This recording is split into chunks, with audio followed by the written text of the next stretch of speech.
La négociation est la recherche d'un accord centré sur des intérêts matériels ou des enjeux quantifiables entre deux ou plusieurs interlocuteurs dans un temps limité. Cette recherche d'accord implique la confrontation d'intérêts incompatibles sur divers points que chaque interlocuteur va tenter de rendre compatibles par un jeu de concessions mutuelles.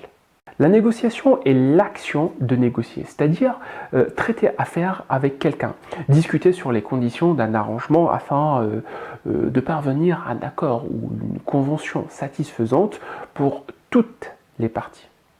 Il est très difficile de tout connaître concernant l'art de la négociation. Il est encore plus difficile de tout maîtriser à ce sujet.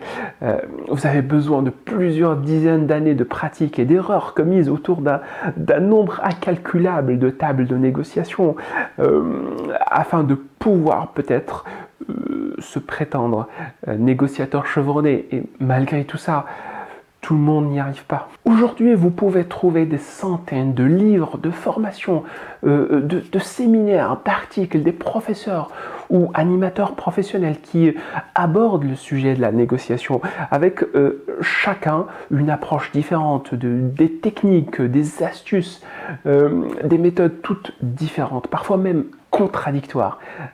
Alors que faire ? Avant de se perdre à vouloir apprendre des techniques ou connaître des astuces, vous devez commencer par le commencement, par connaître et comprendre le fondement, le cœur, la base qui fait consensus chez tous les experts de la négociation, à savoir les 5 piliers. Si vous comprenez les 5 piliers, vous pourriez rapidement apprendre et appliquer n'importe quelle approche ou méthode, ou même inventer la vôtre. Et à contrario, si vous ne connaissez pas ou si vous ne comprenez pas les 5 piliers de la négociation, vous pourriez passer votre vie à apprendre des techniques.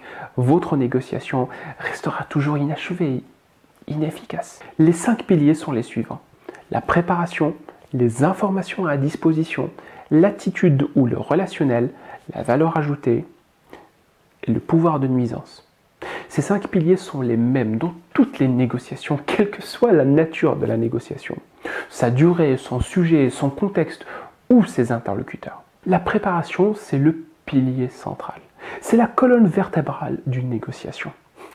Cela concerne tous les éléments impactant de près ou de loin la négociation, que ce soit la préparation du terrain, la préparation des arguments, la préparation du plan B, etc.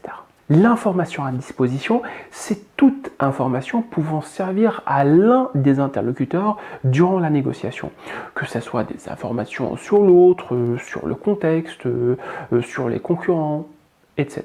L'attitude ou le relationnel qui se mesure à la qualité de la communication et d'échange social et humain entre les interlocuteurs. La valeur ajoutée. Plus ce que vous avez à proposer a de la valeur aux yeux de votre interlocuteur, plus vous serez en position de force, et vice-versa. Plus ce que vous avez à proposer a peu de valeur aux yeux de votre interlocuteur face à ce que lui propose, plus vous serez en position de faiblesse. Le pouvoir de nuisance.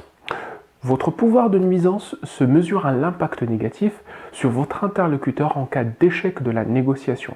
Et inversement, le pouvoir de nuisance de votre interlocuteur se mesure à la taille des choses que vous risquez de perdre si la négociation reste bloquée ou si elle se termine par un échec. En d'autres termes, si les 5 piliers sont solides, même le pire des négociateurs a de grandes chances de réussir sa négociation. Et si au contraire, les 5 piliers sont fragiles, même le négociateur le plus chevronné risque de bien souffrir avant de conduire la négociation vers un échec total. Durant la formation qui va suivre, je vais vous exposer les meilleurs conseils et les meilleures méthodes qui vont soit vous aider à renforcer vos 5 piliers, soit fragiliser ceux de votre interlocuteur. Cette formation tentera d'être la plus synthétique possible et traitera d'une façon détaillée des différents points et astuces qui favorisent la bonne réussite d'une négociation. Elle se focalisera aussi sur l'analyse des erreurs fréquentes des négociateurs et les pièges à éviter.